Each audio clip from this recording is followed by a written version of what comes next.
छत्तीसगढ़ के जम्मो खबर, किस्म किस्म के मनोरंजक कार्यक्रम और लाइव डिजिटल टीवी देखे बर हमार वेबसाइट news36live.com में आवा और नोटिफिकेशन ला अलाउ करा।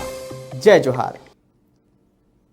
खबर में आगू बढ़बो, बात करबो बिलासपुर जिला के मस्तूरी ब्लॉक के पचपेड़ी में संचालित मार्क पब्लिक स्कूल पचपेड़ी के बस और वैन ला अंदर घुस के अज्ञात लोगन मन लगभग रात 12 से 1 बजे के बीच आगी लगा दीस। बताया जावत है कि पचपेड़ी थाना क्षेत्र में पहली घटना है।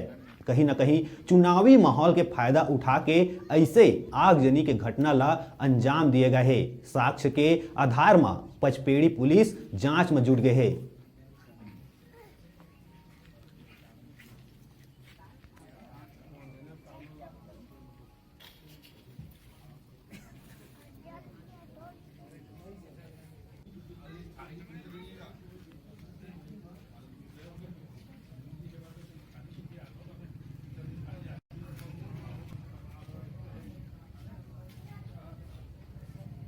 तो यहाँ एक वैन और एक बस चलती है बच्चों को लाने ले जाने के लिए।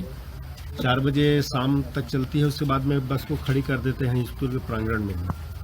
रात में स्कूल में सोए हुए थे, अचानक 12 बजे रात को ये आग लगने की आवाज़ आने पर जो है स्कूल के संचालक की जो पत्नी है वो उठ कर के देखी तो जो है वो वैन और बस जो है जल रही थी। सूचना दिए कि सब लोग आ गए, आसपास पड़ोस के लोग आ गए, फिर आग को बुझाया।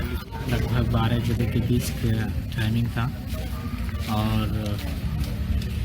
गाड़ी में आग लगी। घर में 2 ही लोग थे, स्कूल में 2 टीचर थे और जब गाड़ी का आवाज़ आया टायर का फटने का तो उनको पता चला कुछ आवाज़ आ रहा है, तो वो लोग बाहर निकले और देखिए तो कम से कम बस का 50% जल चुका था और बहुत ज़ोर से आग चल रही थी और बस पूरी तरीके से जल रहा था और यहाँ पे कोई नहीं था। तो आसपास के लोगों को बुलाया गया ताकि उन लोग आग बुझाने में मदद। बेराय चोटकुन ब्रेक के बाद फिर मिलबो। आप मन कहू जाऊ जान देखत रहा आप मन के अपन चैनल न्यूज़ 36 छत्तीसगढ़ के आवाज।